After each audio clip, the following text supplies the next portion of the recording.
how this all started is a really interesting story. How did we get here? I mean, this story that happened, this primal story, is still going on. It's still being played out again and again. And it's in Surah Al-A'raf here. The story is a story about two creatures, Adam and Iblis. The dominant opinion is that he was a jinn, but he was allowed into the court of the angels, this angelic court. Now, these angels were told by God to bow down to Adam. And that sujood is not a prostration. It's not actually putting your head on the ground. It was a type of ta'zeem, which was more like an inhina. It was bowing. So Iblis is told to bow down. All of them did it, except Iblis. What has hindered you from not falling prostrate? إِذْ أَمَرْتُكَ, because I told you to do this. قَالَ أَنَا خَيْرٌ مِّنْهُ, I'm better than him, which is a very interesting statement, because some of the ulama say this is the first wrong action ever. And it's a belief of superiority. It's a belief of superiority of another creature. So he said, I'm better than him. And then, خَلَقْتَنِي مِن نَارٍ. Then he gives the reason. This is his logic of why he is superior. You created me from fire, وَخَلَقْتُهُ مِن طِينٍ, and you created him from earth and water. I'm fire and air, he's earth and water. I'm better than him. What was the superiority here? What superiority did he see? Material, right? It's medda. He's looking at the actual substance of what we are made of. Now, what is unique about Iblis and Adam? Both Iblis and Adam, they have this conscious ruh. They have this conscious knowledge of God that other creatures don't have, whether they're made of fire, earth, water, whatever they're made of. So Iblis was looking at the outward of the situation and he's saying, I'm better than him. Why are you making me bow down to somebody that I'm better than? This is his logic. And there's a lot of people that fall into that type of reasoning in the world, and it causes immense problems in the world. قَالَ فَأَهْبِطْ, then go down. Now this is a command to him. مِنْهَا فَمَا يَكُونُ لَكَ أَن تَتَكَبَّرْ فِيهَا. It is not for thee to show pride here. In other words, you're in the divine presence. This isn't the place for pride. If you're aware of God, you can't be in a state of pride. And therefore, he was cast out of this presence, because the two can't go together. And then he says, فَخْرُجْ إِنَّكَ مِنَ الصَّاغِرِينَ. Get out of here, because you are the saghir. You're not better, you're worse. You're the humiliated one because of your pride. Because of your pride, you've put yourself under the thing that you thought you were over. So the actual thinking that you were over this other creature has put you under that creature by default. So go out. His kufr is called kufr al-isyan. It's the disbelief of disobedience. And then he says, قَالَ أَنظُرْنِي أَنظِرْنِي إِلَى يَوْمِ يُبْعَثُونَ. Give me some reprieve. قَالَ إِنَّكَ مِنَ الْمُنظَرِينَ. You've got this reprieve. قَالَ فَبِمَا أَغْوَيْتَنِي. This is really key here. بِمَا أَغْوَيْتَنِي, now, because you led me astray. Right? So he's blaming, now he blames Allah. This is the beauty of Iblis. Look at this foolish intellect. First, he says, why didn't you do it? And he says, because I can't do that, I'm better than him. Then he says, بِمَا أَغْوَيْتَنِي, you made me go astray by telling me to do it in the first place. Because I couldn't do it, you said do it. And so it's your fault. It's not my fault, it's your fault. See, he's blaming God for his problems. بِمَا أَغْوَيْتَنِي لَأَقْعُدَنَّ لَهُمْ صِرَاطَكَ الْمُسْتَقِيمَ. I will now lurk in ambush for them. In other words, these humans. Because you told me to do this thing. So it's both of your faults. You told me to do something that I couldn't do. And the reason I couldn't do it is because he wasn't worthy of it. So he's got two adversaries here. He's angry at God and he's angry at Adam.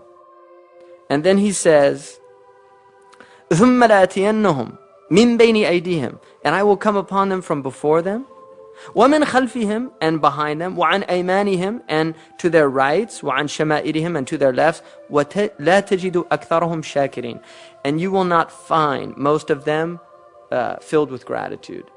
So this is important too, because what Iblis has set out to do now is show that they're ingrates.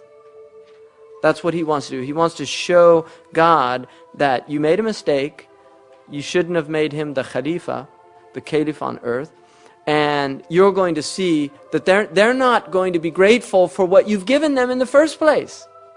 And so it's very interesting, this story, because what it's telling us is that if you place God in his right position and you place yourself in your right position, which is that you see God over you and you're under, in prostration, in this state of submission, shaitan has no access.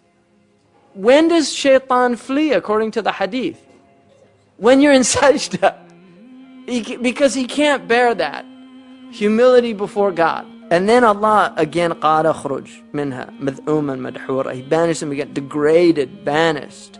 And then he says that whoever follows you, لَمَنْ تَبِعَكَ مِنْهُمْ لَأَمْلَأَنَّ جَهَنَّمَ مِنْكُمْ أَجْمَعِينَ. I'm going to fill Jahannam with them. Those people that follow you, you're their imam. And you're headed to that place, so you're going to take them with you. So if you take him as an imam, that's where he's taking you.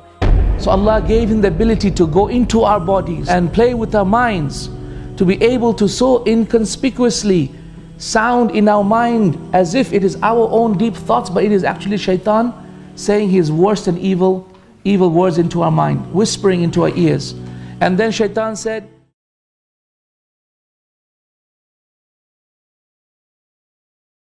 أعوذ بالله من الشيطان الرجيم.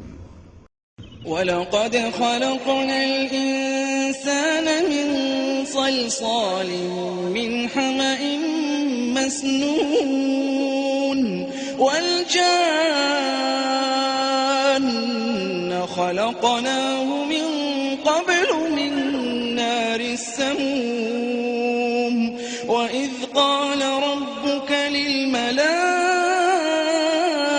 إني خالق بشرا من صلصال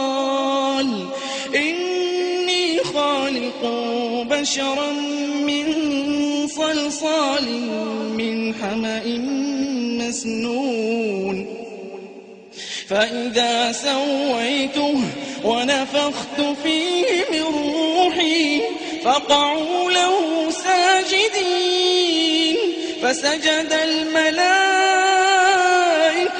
كلهم أجمعون إلا إبليس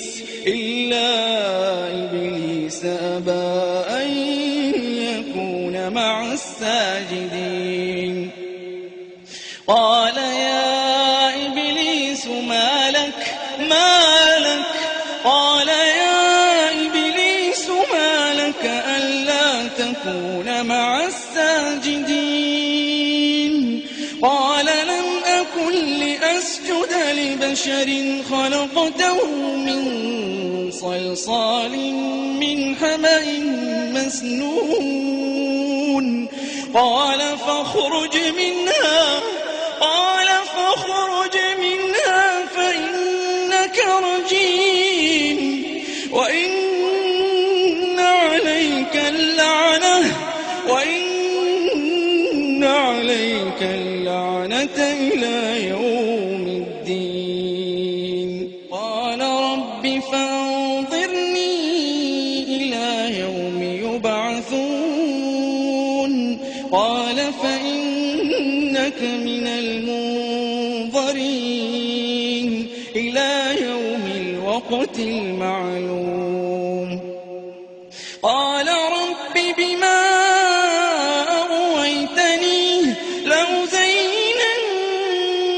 لهم في الأرض ولأغوينهم أجمعين إلا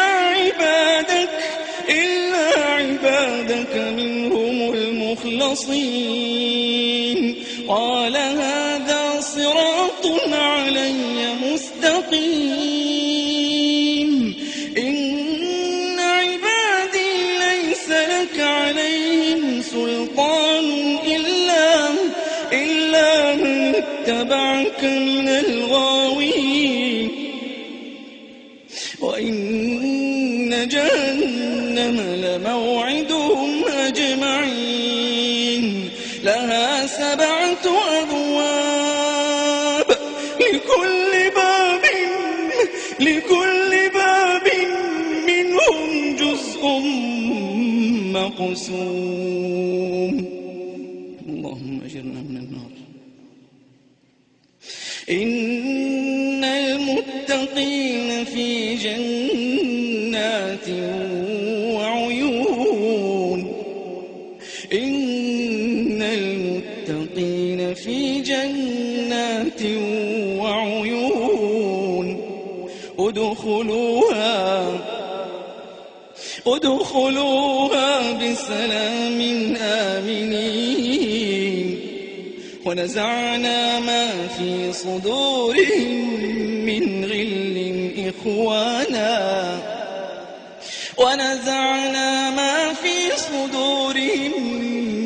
غل إخوانا على سرر متقابلين لا يمسهم فيها نصب وما هم منها بمخرجين